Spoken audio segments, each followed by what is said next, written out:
Siapa ya? Kenal Minto kali ya? Sampai dah. Waduh, ini siang-siang ngapain Minto? Kamu ngapain Minto? Enggak bang, ini lagi kerja kok. Mana kan ada kelompok orang tua. Iya ini kan teman saya kelompok yang lainnya lagi cari kan keempat, ini tinggal satu. Siapa Iya ya? bang. Ya, teman saya bang. Jangan bohong, nggak boleh bohong. Ngomong-ngomong, kemarin ada laporan, saya dapat laporan. Apa bang? Kamu bawa motor ya? Enggak bang, itu laporan dari siapa? Aja annoying itu nggak boleh dikasih tahu ngapain motor. Waduh. Ada bukti nggak bang? Ada ini foto kamu kan ini.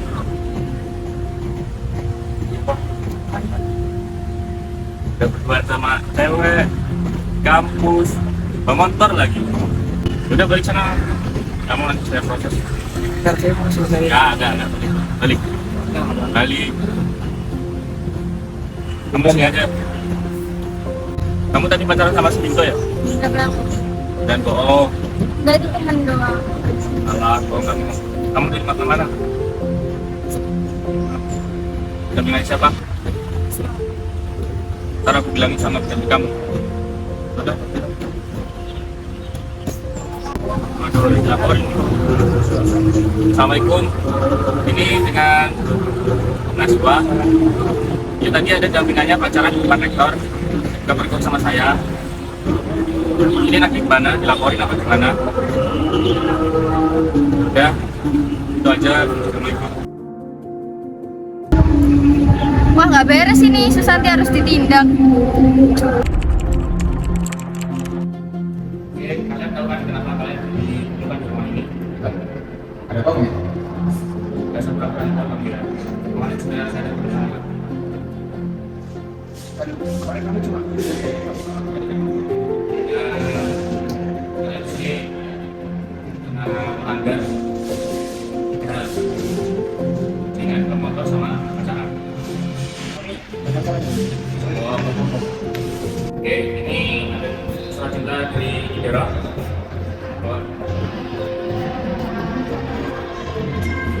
Baca dengan teliti.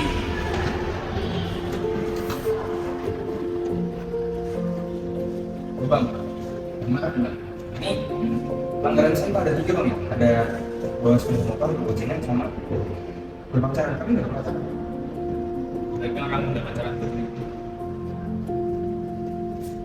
Ya gimana bang? Sulit sih kalau jelas. Jadi macam. Jadi untuk kamu saya jelasin. Untuk hidupnya Santi dia gantinya yang jelasin. Baik. Gak bisa gini dong bang. Kami tidak ada hubungan sama sekali. Pacaran juga enggak. Kami memang kerja kelompok. Ya kalau Idora udah melakukan itu dan ada bukti nyatanya DRP, dia nggak bisa bantah kamu. Kamu disuruh kamu. Bantah. Dan 5 aja untuk pensi dulu. Dan nggak ada yang ingin kita lagi.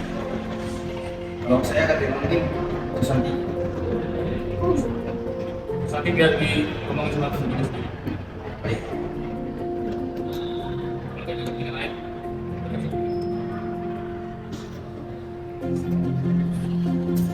Ini saya baik. ya. Jangan lupa dikerjain di kopnya. Iya baik.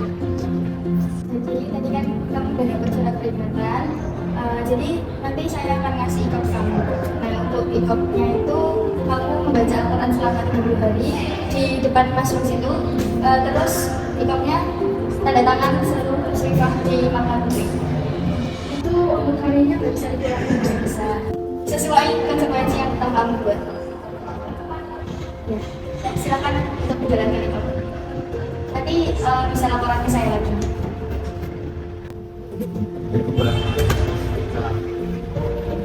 Jadi gimana bang? Kamu mau nih hidup lagi mana? Ya seringan-ringan ya bang. Jangan ingat dong. Kan pelanggaran saya cuma masuk personal.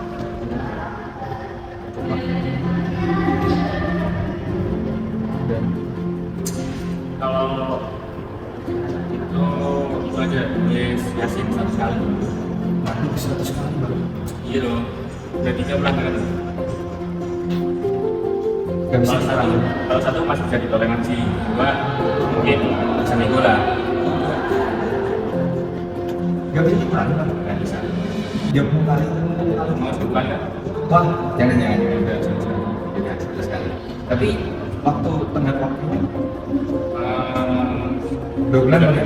Bulan dong. 2 bulan dong. Bulan. Gini, kalau kuliah kan pasti ada sendiri kan? Karena waktunya dibuat untuk hal yang saya kayak kemarin. Jadi mending isi kayak ini. Kondisi. Ya udah gitu. Ya.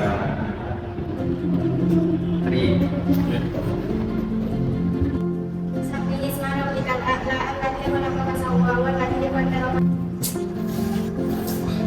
kacau. Si Yasin lagi. 1 bulan mah, gak mungkin. Kayaknya cuma dapat 3 Yasin dalam terjadi. Ini adalah gambaran santri ketika mendapat hukuman karena adanya aturan. Tapi tunggu dulu, pada kenyataannya aturan emang ada di mana-mana. Di sekolah, di jalanan, bahkan di rumah pun kita harus nurut aturan orang tua. Jadi sebenarnya apakah peraturan lebih banyak untung atau rugi di kehidupan kita?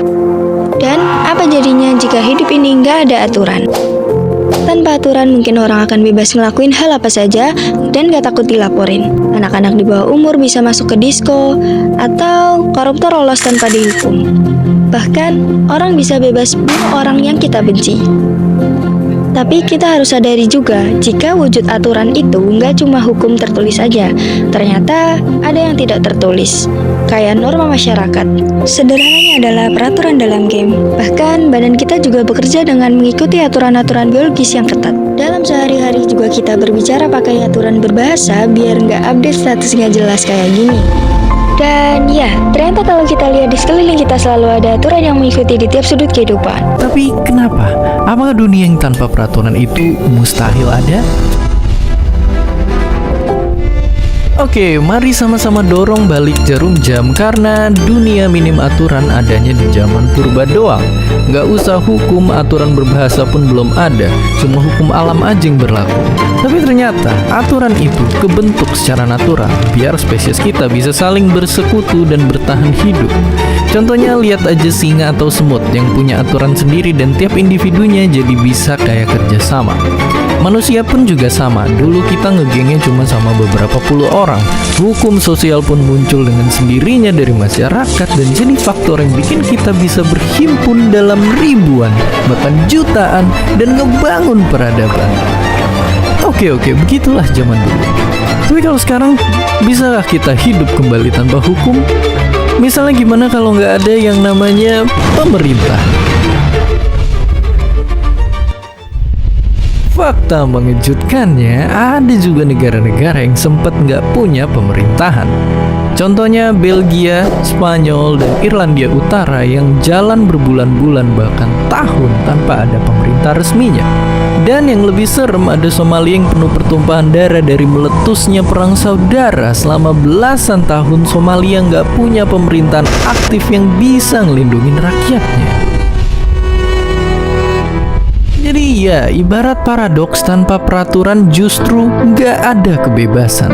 Tapi saat peraturan yang ada malah nyakitin, ngerugiin, atau bahkan mendiskriminasi banyak orang, itu bisa jadi senjata berbahaya di tangan mereka yang haus kuasa. Kalau gitu, jika teknologi bisa ngebantu masyarakat di masa depan jadi adil dan tertib, mungkinkah nanti kita bisa hidup bebas dan aman tanpa adanya pihak yang berwenang? Dan seperti biasa, terima kasih. Sekian pemaparan video dari kelompok kami. Apabila ada kurangnya kami mohon maaf. Assalamualaikum warahmatullahi wabarakatuh.